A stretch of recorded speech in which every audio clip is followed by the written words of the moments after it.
Hi, so I thought I would do a quick video on the things that I think you should do as a private therapist, but also my kind of work. So I own my own private business, JMS Wellbeing, JMS Wellbeing or JMS Wellbeing Centre, and my work has naturally kind of branched off into other avenues, and I have noticed that naturally, as a consequence of working with many neurodivergent clients, that advocacy is something that I have naturally branched off into. Basically, advocating for people's rights, basically. People who have hidden disabilities but maybe are not being seen, or maybe are having some challenges with systems, with professionals, that sort of thing. So I thought that I would make a video on what I think that people should do if they have kind of got to a point where they think, I think that even though it's later in age, because this will probably be more angled towards people who are self-diagnosing or getting a later diagnosis, they've always known that something isn't quite the way that it is for everybody else, and they are having challenges as a consequence to it, and they've got some new level of information where they've gone, I think I might be autistic. Even more so obviously I say I've done this in terms of client work. I would say that I probably have maybe an 80% ratio of neurodivergent clientele. And I don't think that's a coincidence. I'm well aware. I have recently been told when my son was going for his EHCP that they think my son has autism, so we're pushing for that to try and support him with that, to understand him better. And then upon that, I thought, lots of those things was very normal to me, and lots of those things I experienced too. So that's where we're up to. Anyway, I thought that I would do a quick list of 4 things that I think that you should do as a professional, but also as a person who understands on a deep and personal level, whether it's somebody you care about or whether it's yourself, what you should do. So the first thing that I would suggest is make a list. Make a list of the reasons why you feel that way. So this is probably something that you're already doing. I don't know whether it might just be at the moment, depending on where you're at in your journey. You might just be thinking things like, why do that? I experienced that. Start writing them down.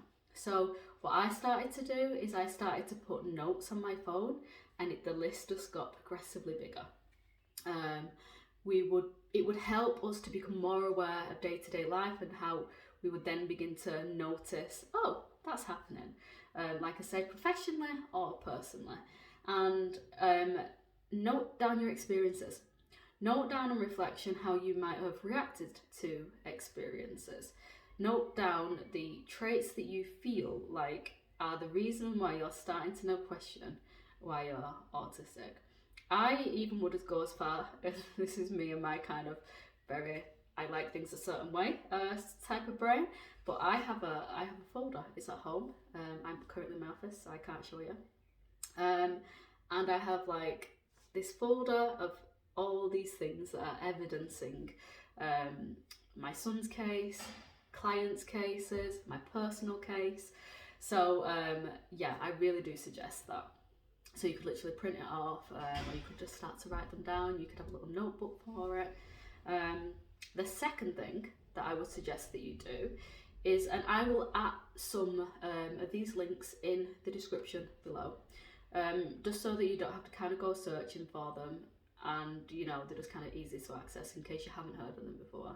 But I would start to go through some of the checklists that you are going to come up against, but also some of the kind of renowned, well-known checklists. So not the ones that are like, circulating Facebook, not those, even though you can do those, of course you can do those, because they sometimes can be really insightful, can't they? But I would do things like the DSM-5 for autism criteria. I would check where you're up to.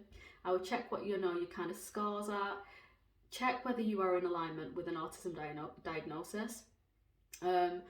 And because that is something that you would end up coming up against anyway if you end up going for an assessment. I personally would do certain tests, like there's this one called the Aspie quiz, And it's very, very insightful. It's very lengthy, so if you have difficulty with attention, I would keep it open and I would maybe do 5 minutes, go away, come back to it, go away, come back to it. I'm somebody who, when I start to do something, I can't stop, I have to do it. Even though my attention span and my processing is starting to slow down because I can't take in a lot of information at once. But I sat with it, and I think that that is probably, other than something which I'm going to mention soon, is probably one of the most insightful things that I've come across as a female, and particularly a brown female, and how I identify and the things that I kind of gone through. And I know there's a few different Aspie quizzes, so I will add the one that I'm talking about below, but it really gives you a clear indicator. It gives you like a graph. I will actually insert a picture here after I edit the video, of what's the kind of like your neurotypical presentation and what is neurodivergent presentation, and then it breaks down the categories of the things that you're experiencing, and it really, really gives you insight into your personal presentation, their personal presentation, and the things that they might struggle with, or the things that they might be experiencing and they might need support with, and the things that actually they kind of like their executive functioning is really high in, all really insightful to really getting to kind of know yourself and why you and your potential autism works, and how you can work with it, basically. I even would go on to I would even go on to, this is more for females, but I think that the people who get the late diagnosis, not always, are usually females, aren't they? Because of the, high masking. So I would look at the unofficial list by Samantha Craft. Sorry if I'm looking down, I have a list. Females with autism, an unofficial list. It's a mind-blowing list. I don't know a single person who hasn't got a late diagnosis or doesn't self-identify, which is very valid, by the way. I'll do a video on that in future, as having autism, who doesn't find this list like, oh my days, I never saw myself as clearly as I see myself now. It's a brilliant, very, very detailed, long list, and you can score yourself at the end. You'd have to do that yourself though. It's not like a list where it gives you a score like the other one I was telling you about. You actually have to kind of tally it up yourself in terms of which you feel, what you don't feel. And I will put that in below as well. I found that off some lovely person on TikTok who suggested it for my son, because he has more female presenting autism. He's very sociable, but has some of the kind of other things that kind of go on. He's very empathetic as well, just like his mum. So yeah, and I would definitely suggest having a look at that. I would also, third thing is, I would go away and do your research.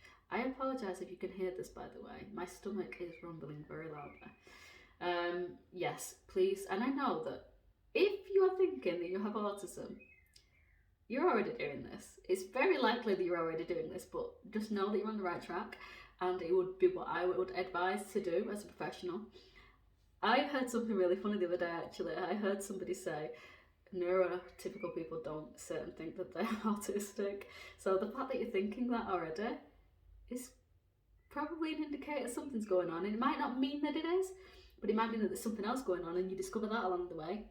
Or it might mean that you are. So yeah, just thought I'd share that. So go away, do your research, print them out if they are useful to you and you've not seen them before. There was a handbook, and I think it was on, I can't seem to find it now, but if I can find it, I will still put it in the description box below. It was a handbook on how autism presents differently in girls and how it will look in comparison to the typical presentation, because we know it's a spectrum. I love that we've moved on to that as well now. So it's not just like you meet the criteria, it's how you experience the things on a spectrum. So each thing is a spectrum. Each individual quality is a spectrum. So there's another thing that I think is really insightful to how we understand autism now, which is the kind of empathy, the kind of double empathy problem. If anyone needs me to do a video on that, I will. And how there's not just hypersensitivity, but there's hyposensitivity. Hypo is basically the opposite, undersensitivity, trying to get sensory input because you are understimulated. This is so insightful because I was never a child, and my son certainly is not a child who had any. And again, I understand, before I say this, I understand that behaviour is just a response. I don't judge it, but I was never a child, and my son is not a child who would have behavioural outbursts of anger, meltdown. We shut down. We shut down. We seem very, you know, but again, I think that's really useful. So go ahead anyway, back to the list, and do your research. Watch videos on people with autism. Go onto YouTube and, you know, do what you're doing right now. And also just get insight, yes, from professionals, but please make sure you're getting input and insight from people who experience it, because as the saying goes, if you meet somebody with autism, you've met one person with autism, because it is a spectrum, and how everybody who has it experiences it will be different, and it will present differently. And it presents differently, yes, between people, but also sexes and also race. It 100% does, and you will find that on things like the National Society for Autism, I think it is. Yeah, National Autistic Society it's called. Brilliant resource. It gives you links to community support. It gives you, it talks about how it's different in females, autism in girls, and how it's different in, like, you know, the BAME community. It's brilliant. It's really insightful. Please go ahead and do your reading. It might be likely, I'm going to say very likely, but it's not necessarily. It might be likely that autism might become one of your special interests. So this probably won't be that challenging, but please do it. And anything you find useful, document it. Add it to the folder. Because this will be great when you go, if you decide to do the next step, which is seek professional and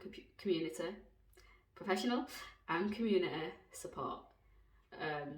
This would be the part where you go, okay, I'm looking at my folder and I can see that there is no doubt in my mind that this is something I've been struggling with, and this is the answer. And if this is the answer, I need to seek professional support to help with my understanding myself. Some people don't do this. I obviously can't go into detail, but I have a client who's like, don't need it. I know. That's absolutely fine. You do not have to get a diagnosis if you've found a way of coping with it and you're comfortable and certain of it enough in yourself that you can just be like, okay, I will work with it now. Now I know of it, I will work with it, and I will do what I need to do, and I will understand myself better for it, and I can do that. I think the reason why I think it's really important for many people to go and get a professional diagnosis is because I think that people just want to know. They doubt themselves. I know that especially if you are late diagnosed or self-diagnosed, it's very likely, and I can do a video on this too, you will get imposter syndrome. You will be doubting yourself. There will be days when you are so sure, and then there will be days when you go, am I thinking about this too much? And especially with the way that the autistic mind is, you don't think of something very kind of linear. You will consider it all, like your bird's eye point of view. You might be like, that's right, that's wrong, whatever. You might have the black and white thinking, the logical thinking, but you will consider, am I only considering the things that make me? Am I not considering this? And what if that's not true? And what if that, you'll be doing this? So I think that it would help with that. I think the seeking professional support and them going, oh yeah, that's normal, that's really normal, and actually it's not that, or yes it is that, helps you get a clearer picture and a definite picture about what's going on and whether you have autism. And I don't discourage it or encourage it. I think that you just have to listen to yourself, and you have to listen to what you are needing for you. But the reason I put it as fourth on the list is because I do think for many people it's both a grieving moment, because many people might mourn the person that they thought they was, which is a deep subject on its own. It can be a grieving moment, but it can also be an almost rebirthing moment of, oh, I have been so hard on myself all my life, and this was the reason. I never had that level of understanding, and nobody had that level of support that I always might have needed. And the support might not be high level support, it might just be that level of understanding that you're processing the information different. Actually, you're getting very much overwhelmed by this environment and it's making you snappy, whatever it might be. And community support is the thing that I absolutely advocate for. I see so many community support groups that change people's life. There is a great one on Facebook called Late or Self-Diagnosis Autism, something like that. Again, I will add it below. It's brilliant. It's brilliant because it's not like the kind of other autism groups, which is like people trying to get their children diagnosed and their children are very much struggling. And they're on a different kind of part of the spectrum to what you will be on if you're exploring a late diagnosis, and how the presentation will be for you. You might be able to reflect on, oh, I felt like that as a kid, or I had that experience, but it's not going to see you at the present moment like that particular group does. But go ahead and have a look and find community. There's groups, groups that meet up, have a look in your local area. You might be able to go, oh God, I feel so much more seen and comfortable in this group, even though it's a social outing, and actually that is for me now.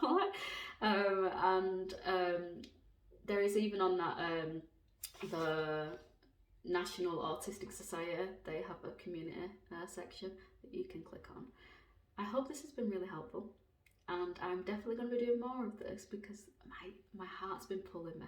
My heart's been pulling me and saying you need to get more of this out on YouTube. If you do like this information, if you found it useful, please subscribe and please connect with me. Please comment. I would love to hear from you. I really do like to know what people are kind of thinking and know how it's being received, and it helps me know what people want more of, whether it is useful, whether it isn't.